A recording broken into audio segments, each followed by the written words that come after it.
Hi everyone, I'm Elizabeth, one of the pastors on staff here at CCOF. Throughout this Unfinished initiative, we each have a chance to connect with God around His love for us and His desire to use us in both big and small ways.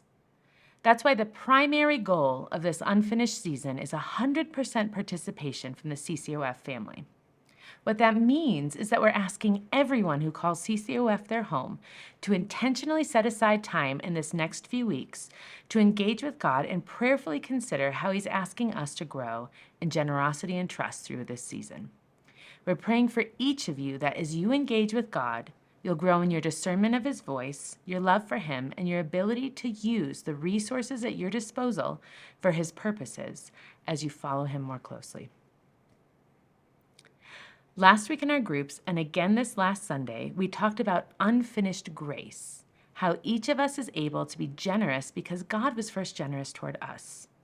It's His grace that gives us the ability and the inspiration to be gracious and generous toward others, in our time, in our attitudes, and in our resources. How has God been gracious to you personally in the past few years? You'll have a chance to discuss that with your group in just a moment. But first, let's look at this week. We're talking about unfinished work.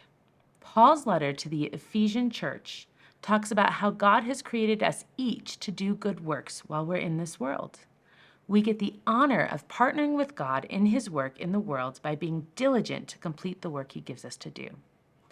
In my life, I've personally seen the ways God has called me to one particular work in many different forms, the work of making Him known where there is currently no witness for Christ.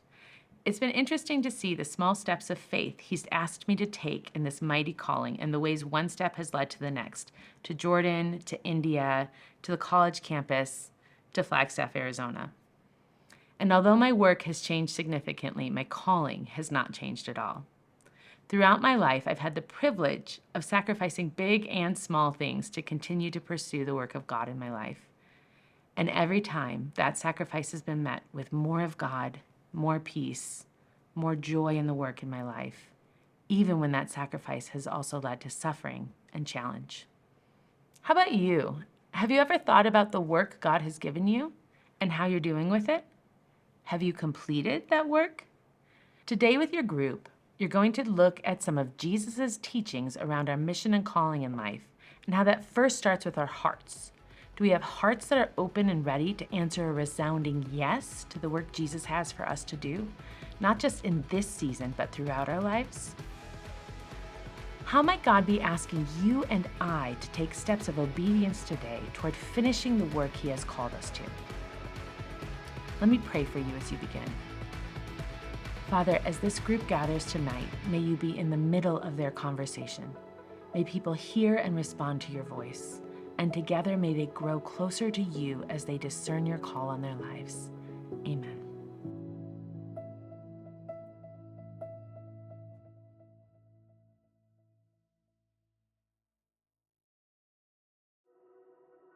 My name is Carrie Grisolano. I've been part of Christ Church for about 17 years. So much of my family comes here. I've got a brother and his kids, my sister and her husband and their kids. My children come. I retired about 2 years ago, and so my involvement with Christ Church has really been able to increase. I work with children's ministry, teaching kindergarten and first grade, which I love, and I've been doing for about 30 years.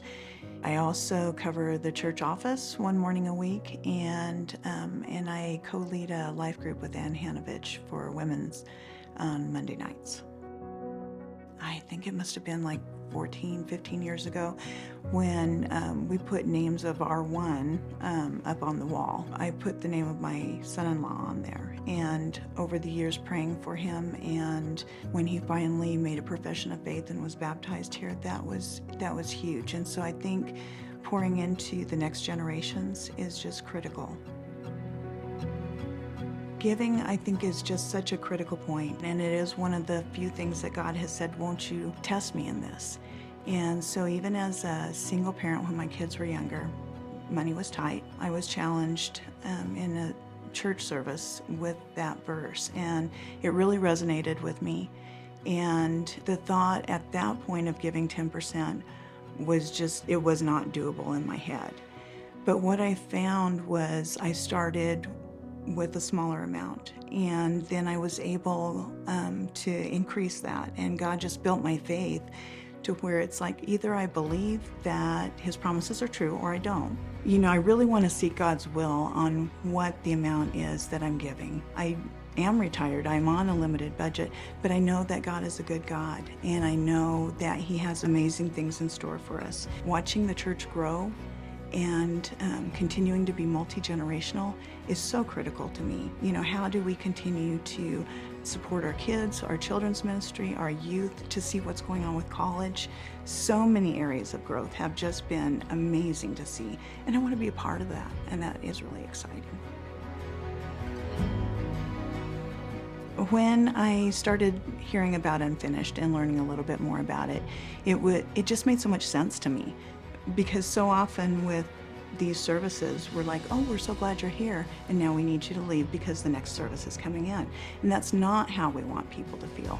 We want them to feel welcomed. We want them to feel seen and heard and loved, and to have space to be able to do that and to continue with the next generations. That becomes so important.